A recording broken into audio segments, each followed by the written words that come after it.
Hello. Today I wanted to talk about 5 really great films that I've seen recently that I wanted to share with you. So I'm just going to go ahead and get started. The first film that I really wanted to talk about is Pi by Darren Aronofsky, and it's from 1998. It was his debut film. You would never guess that it would be such a compelling and such a thrilling film by the synopsis. It follows a man who is a mathematician who is on the search for this certain sequence of numbers that will unlock the question to everything as far as predicting what will happen. And it kind of oscillates between, he seems like he's a genius, he also seems a little insane. It begins with this kind of drum and bass style background, and him going on this narrative, this kind of monologue of the story of when he was a child. He looked at the sun and he lost his vision for several days. He went blind. He finally was able to get his vision back, but then he was never the same after that. And so this story, it kind of cycles in the movie. He shares the story several times, and everything about this character loops. Everything about where he goes, what he does, who he talks to, there's just this kind of cyclical nature to the whole narrative. And it very much reflects what he's trying to do. He's trying to find this pattern, this sequence of numbers. And this is a black and white film, which is so appropriate given the subject matter. And I just really love this film because there's so much energy that it has in the way that it approaches the subject matter and the choices that they made with editing and his descent into what seems like madness, but it could also be genius.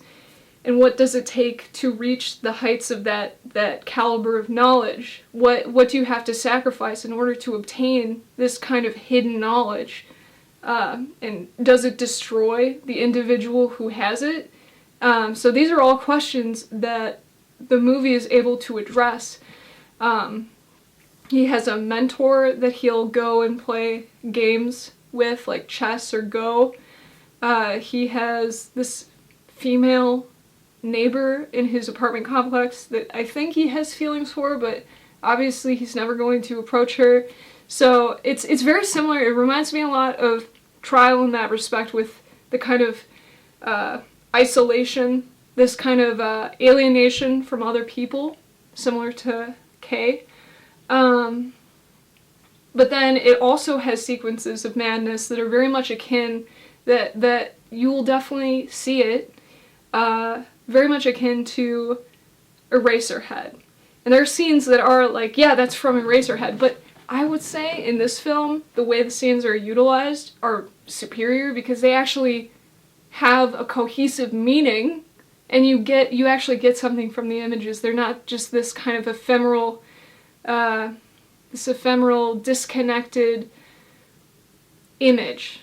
So he's able to utilize the imagery in a more compelling way, in my opinion. Not to say there's anything wrong with Eraserhead. It's quite an experience to have in and of itself, but yeah, so Pi is it's a very good film. It's very interesting. You can't anticipate what's going to happen. The way that it's able to really just keep things going is very impressive. I would highly recommend this film. So the next film I wanted to talk about was Il Posto by Ermanno Olmi. This is an Italian film. It's from 1961. This film is amazing. This is an amazing film. The fact that this film even exists is amazing. The story is about a young man who is on the search for a job. You get to see some of the streets of Italy. You get to mostly spend your time in this kind of company setting and the people that populate this kind of very closed-off community. The most compelling aspect of this film is the main character, who has so much kind of silent or quiet charisma, and you feel so empathetic. You can absolutely understand where he's coming from. He's a young man He's from this kind of agrarian part of Italy that's transitioning into a more modern lifestyle, so he lives kind of along these farmhouses and these farm stables they no longer have animals. It's kind of empty. There's that absence of the life that once was, and he's transitioning into the city where he has to find a job, he has to find somewhere to work, and the idea is that you find a job, you find this one job, and you will be set for the rest of your life. What makes this film great is, as I said before, the main character. He's a very empathetic character. There's so much expression in his face in the way that he interacts with every single sequence of events, when he is waiting in line for his interview, waiting to see if he got the job, and then him actually being inducted into this kind of very closed off environment amongst these people that spend their whole lives in this community of workers. And so it's him coming to terms with, this is what my life will be. My entire life will just be this. There's a little bit of a romance that happens, and it's very kind of wholesome in the way that it approaches it.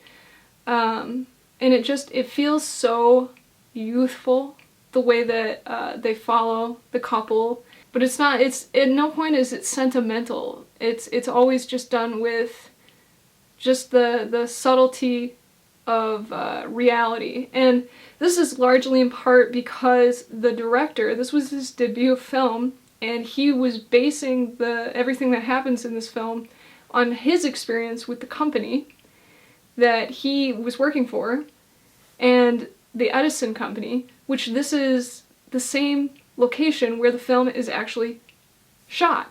So there's an interview, I'll link it. It goes into detail about how he was able to accomplish this, because this was his debut film. He didn't have funding other than a few friends after a certain point in the filming process, but he was able to use the Edison kind of company to film. He was able to use people that worked there to populate the shots. So yeah, it's really incredible to see the behind the scenes of how this film actually came into existence. I think it's a wonder. Yeah, so that's another film that I would highly recommend. It was a very enjoyable film. So the next film I wanted to talk about was Odd Man Out by Carol Reed, and this is a 1947? 1947. This is a 1947 film. This is considered an English film. Okay, so the movie is about a man, Johnny, who is the head of this organization, kind of rebel organization, the IRA. They decide to do a heist, a robbery.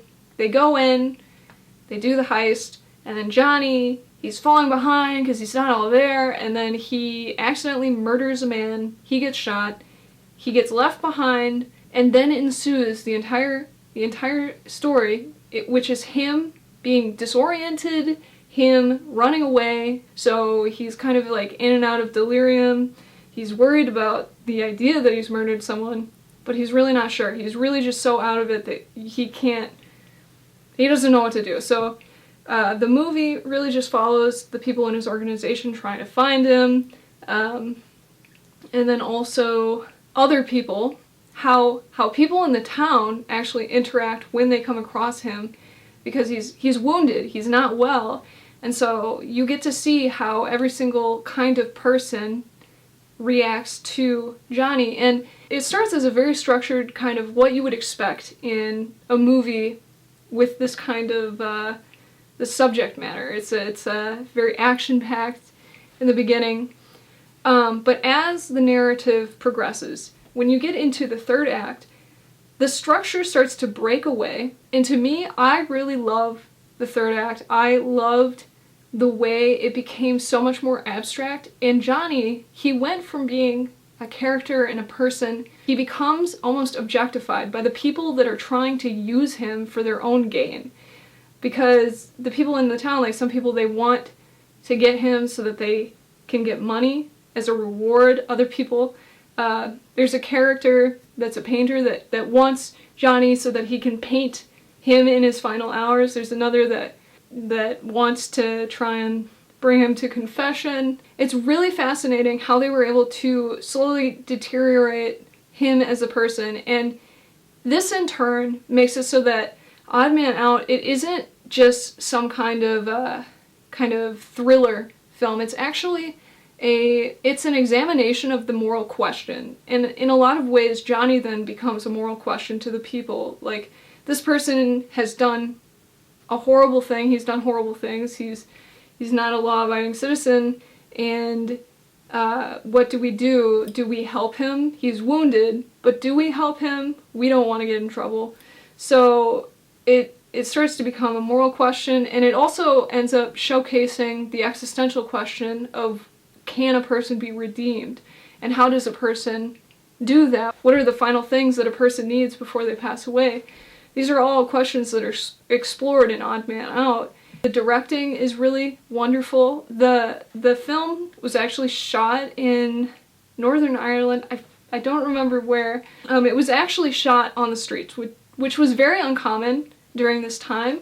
All of that to say, yeah, it's a really great film. So the next film I have to talk about is Angel's Egg by director Mamoru Oshii, and this is a 1985 film, obviously a Japanese film, animated. This is the same director that worked on Ghost in the Shell, so it is a very high quality anime film. The plot is really simple, and everything about this film is very minimal, but so intentional. The film is about a girl who is just carrying this giant egg through this almost dystopian, otherworldly kind of environment.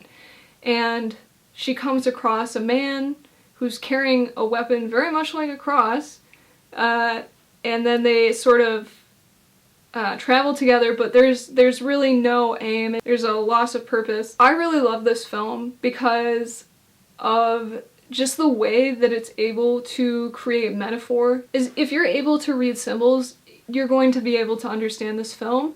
I know how it could feel kind of abstract, a very abstract film if you're not really good at doing that, but it's very much an allegory on faith, and it does use some Christian imagery, but I know that the director does not consider himself Christian, but that he used to actually read the Bible as a child. It was very recognizable to me that he was using Christian iconography. I think what makes this film really great is, first, the animation is absolutely beautiful. The character design is definitely wonderful. I really like that this film is able to be so minimal in what it shows you, but it actually lingers on the images to get you to meditate on it and to really feel it. It allows so much room that I think in the modern day is very uncommon, and I would say that it is very similar in tone to works like Tarkovsky as far as just the mood that it's able to establish for you. What it means to have faith and how we need faith in order to survive. I would highly recommend this film. I actually got to see this in the theaters, which is, I never thought that I would be able to do that. They don't have a legal kind of release on physical form, but I'm thinking because it was released in the theaters that we might see that somewhere soon. Maybe they'll bring that out. I'm assuming that's why they had their release in the theaters. So the last film I want to talk about is The Red Shoes. Now this has two directors. They are Emmerich Pressburger, who is a Hungarian-British filmmaker, and then Michael Powell, who is considered an English director. So this film is from 1948. It was filmed in Technicolor. This is an absolutely beautiful film. The Red Shoes is about a woman who is able to join this ballet company, and it just shows her process of kind of learning the material and then also the show itself. And the main show that they put on is called The Red Shoes, and it's about a woman who finds these red shoes, she puts them on, she starts dancing, and then when she wants to stop dancing, she can't, because the red shoes do not stop dancing. The show, The Red Shoes, becomes then a kind of parallel to the main protagonist, the main actress. Eventually, it becomes a question of what will she do? She's torn between her love of dancing and her actual love of her life. All the shots in this film are wonderful. The main actress is gorgeous. I really enjoyed the set design. It's very similar to kind of sets in plays, how there's painted backgrounds, and even in areas where you wouldn't expect there to be a painted background, they decided to go for that in order to kind of maintain this kind of cohesive experience. Oh, the music is really wonderful. I like the way that they incorporate the kind of artistic practice, the behind the scenes, what you don't see on the stage, what the dancers have to go through, what the composers have to go through, what the director has to go through. So great. There's so much humanity that each person is given that you get to see. I think probably the height of the movie comes from showing how they actually performed the red shoes and some of the special effects that they were able to utilize, like her on stage jumping into the shoes instantly, and when they actually showed the red shoes on the stage,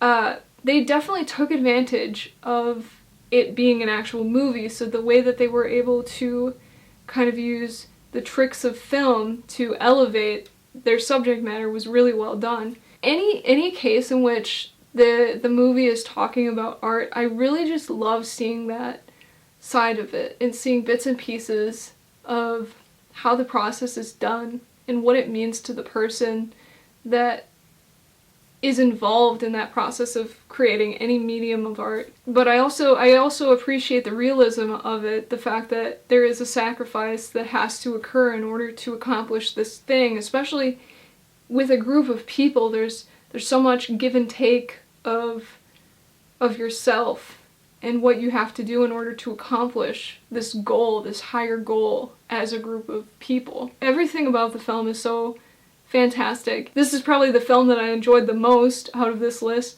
just because it's so visual and so memorable. Those were all of the films that I wanted to talk about today. And yeah, bye.